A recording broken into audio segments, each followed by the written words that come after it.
सास बहू का लिव इन रिलेशन। नेहा खुले विचारों वाली लड़की थी।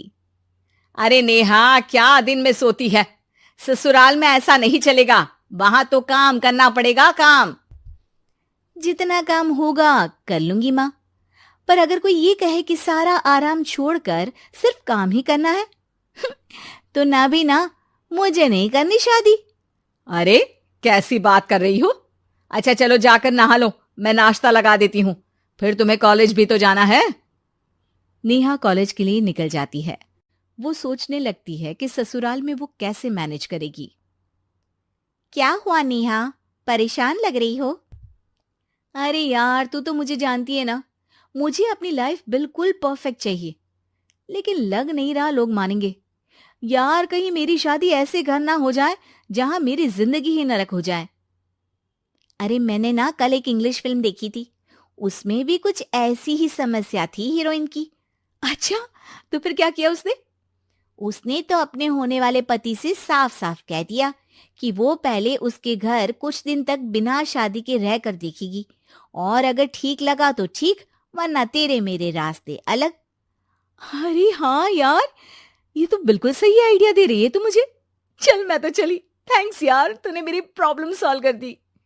ये बोलकर नेहा खुशी खुशी वहां से निकल जाती है, लेकिन पीछे से उसकी सहेली कहती है, अरे नेहा, नहीं नहीं, कुछ नहीं सुनना मुझे। ये बोलकर वो वहां से चली जाती है।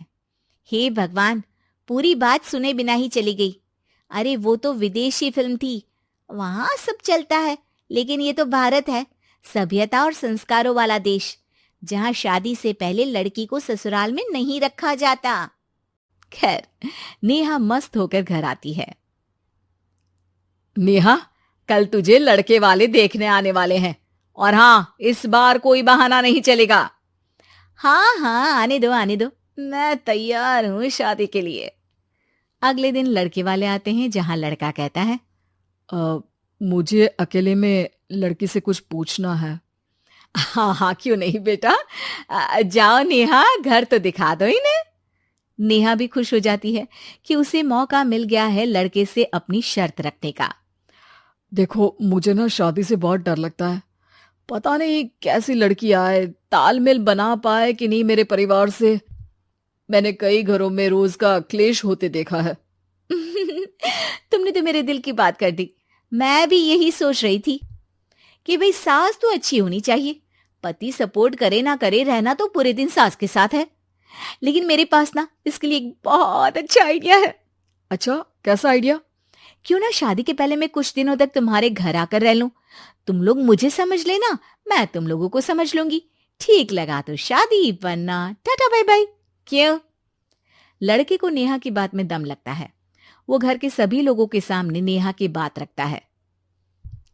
अरे पागल हो गई है क्या? ये कैसी शर्त है? अरे शादी से पहले मैं क्यों तुझे किसी और के घर भेजूंगी रहने? अरे लड़की के ख्याल तो 20 साल आगे के हैं, इतनी भी खुले विचारों वाली लड़की नहीं चाहिए हमें। अरे माँ, क्या बुरा और गलत बोल रही है ये? रहना तो हम दोनों का है ना। कल को कोई परेशानी आई तो तुम सब तो ये बोलकर निकल जाओगे कि जिंदगी तुम लोगों को ही निभानी है, तुम लोगों को जो करना है करो। तब क्या करूंगा बताओ? सबके समझाने पर वो लोग मान जाते हैं। वाह, मैं 2-3 दिनों में पैकिंग कर लूंगी, तो आकर मुझे ले जाना। और नेहा पहुंच जाती है विशाल के घर। आओ आओ, ये रहा तुम्हारा कमरा। इस घर में तुम एज अ गेस्ट रहो, लेकिन माँ तुम्हें बहू की तरह ही ट्रीट करेंगी, और तुम भी उन्हें सास की तरह ही रखना।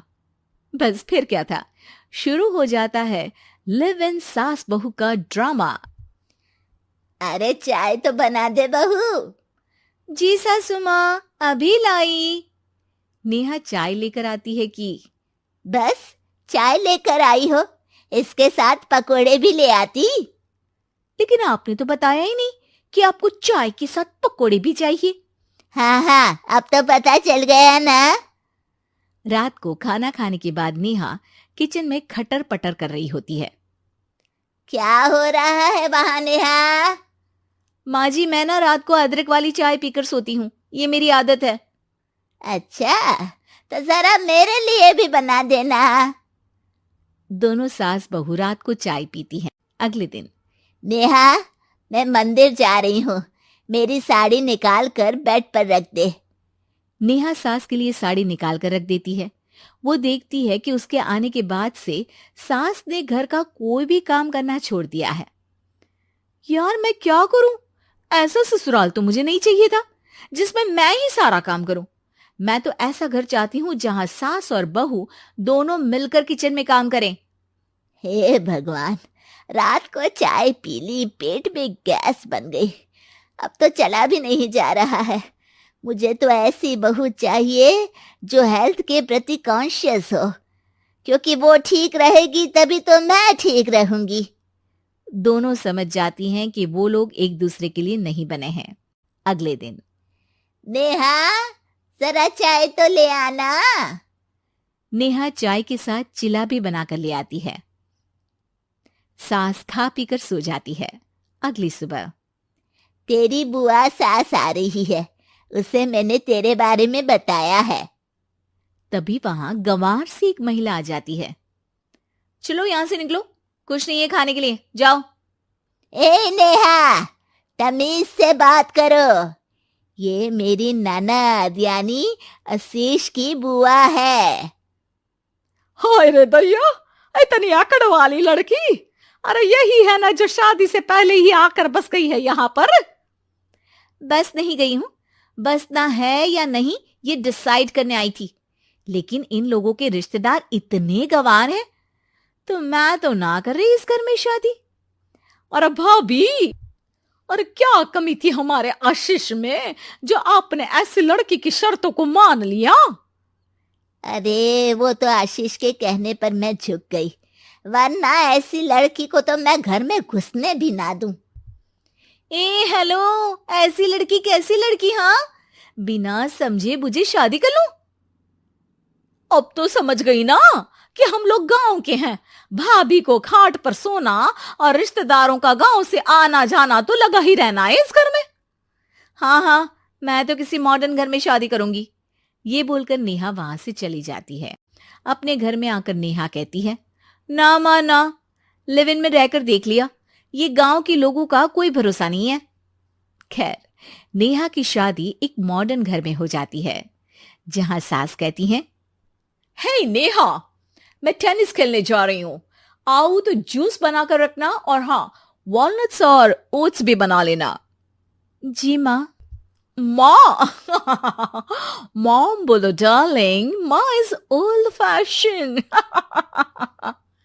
बेचारी नेहा सर पर हाथ रख लेती है। हे भगवान, ये सास तो सास ही होती है, गांव की हो या शहर की।